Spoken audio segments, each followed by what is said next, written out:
মুখ্যমন্ত্ৰীক লগ পোৱাৰ পিছতে পুনৰ মুখ খুলিছে চকুৰ আলীয়ে। মুখ্যমন্ত্ৰীয়ে চকুৰ আলীক আশীৰ্বাদ দি ভিডিঅ' বনাব কৈছে। ভাল পায়, মৰম কৰে, আশীৰ্বাদ দিছে। কি কৈছে? এইটো আশীৰ্বাদ হয়। এইটো কি আশীৰ্বাদ হয় নেকি? হয়, মোক আশীৰ্বাদ দিছে। যেটো আপোনাক কৈছিল যে মানে হেল্ল' কৈ প্ৰথম আপোনাক কৈছিল হেল্ল' চকুৰ আলী। ভালকে ভিডিঅ' বনা, ভালকে কাম কৰ বুলি কৈছে চকুৰ আলী। কৈছিল যে মই ভিডিঅ'বিলাক বনাই থাকোঁ, সেইবিলাকে কথা কৈছিল ভালকৈ ভিডিঅ' বনাওঁ আৰু লগ কৰিবলৈ দিছে ন, এটা মৰমটো কৰি থাকে আমাৰ। দিছপুৰ দিল্লীত বিজেপিৰ ডবল ইঞ্জিনিয়াৰ চৰকাৰক ভোট দিলেহে উন্নয়ন হ'ব। চকুৰ আলী এইবাৰ লোকসভা নিৰ্বাচনৰ ফলাফলত 12খন আসন পোৱাৰো কৰিলে ভৱিষ্যবাণী। কি ক'লে শুনক চকুৰ আলীয়ে। আশীৰ্বাদ কৰিছে, ভাল পায়, মৰম কৰে, আশীৰ্বাদ দিছে। কি কৈছে? এইটো আশীৰ্বাদ হয়। এইটো কি আশীৰ্বাদ হয় নেকি? হয়, মোক আশীৰ্বাদ দিছে। যেটো আপোনাক কৈছিল যে মানে হেল্ল' কৈ প্ৰথম আপোনাক কৈছিল হেল্ল' চকুৰ আলী, তাৰপিছত কৈছিল আৰু বা কিবা কিবি কৈছিল। কি কৈছিল? কথা কৈছিল যে মই ভিডিঅ'বিলাক বনাই থাকোঁ, সেইবিলাকে কথা কৈছিল ভালকৈ ভিডিঅ' বনাওঁ আৰু লগ কৰিবলৈ দিছে ন, এটা মৰমটো কৰি থাকে আমাৰ। এতিয়া আপুনি আকৌ বিজেপিত জইন কৰিব বুলি আশা আছে নেকি? মইতো বিজেপি ওলাই দিছে নেকি? মইতো বিজেপিতে আছে। মইতো ওলা নাই বিজেপিৰ পৰা। আচ্ছা, ধুবুৰীবাসীৰ কাৰণে অসমৰ মুখ্যমন্ত্ৰী ডাঙৰীয়াই কি মেছেজ দিলে, কি কাম কৰিব বুলি? না, আমি যিখিনি বিচাৰোঁ, যেনেকুৱা উজনি অসমত আমি যেনেকুৱা আছোঁ, আমাৰ ধুবুৰীত একচুৱেলি হিংসা অনুভৱ আমাৰ মাজত চলি থাকে।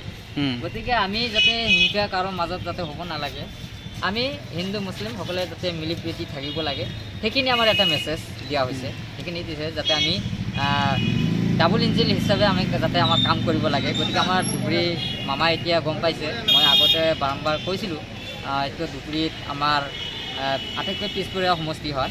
গতিকে ৰাইজেও বুজি নোপোৱাকৈ বাৰম্বাৰ AIDFক ভোট দি আহিছে, আহি দিয়াৰ পিছত কোনো ধৰণৰ ফাইদা হোৱা নাই। গতিকে এইবাৰ আমাৰ মাননীয় মুখ্যমন্ত্ৰী মহোদয় ডাঙৰীয়া যিখিনি পদক্ষেপ লৈছে, গতিকে কাম কৰাৰ কাৰণে যি সিদ্ধান্ত বহুত কাম কৰিবলগীয়া আছে, গতিকে কাম কৰিবৰ কাৰণে যি প্ৰতিশ্ৰুতি কাম কৰিব, বহুত ডেভেলপ কৰিবলগীয়া আছে, কৰিব।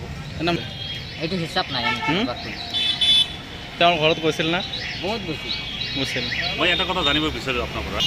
ছাৰ, কিছুমান কথাৰ মাজত কিছুমান হয়, কথাবিলাক কিছুমান হিংসা অহমিকা, কাৰণ আজি কথাটো মই মাননীয় মুখ্যমন্ত্ৰী মহোদয় কোৱাৰ উচিত হোৱা নাছিলে, কিন্তু কোৱাৰ এটা কাৰণ কি, আমি বাৰম্বাৰ AIDFক ভোট দিছোঁ, আমি AIDFৰ পৰা কি লাভ পালোঁ, কি ফলাফল পালোঁ? সেই কথাৰ কাৰণে কৈছোঁ, যদিলে আমি ধুবুৰী সমষ্টিৰ কাৰণে যদি আমি আমাৰ চৰকাৰ, দিছপুৰত আমাৰ চৰকাৰ, দিল্লীত আমাৰ চৰকাৰ, যদি থকাৰ সত্ত্বেও আমি ধুবুৰীত বিৰোধিতা কৰি আছোঁ।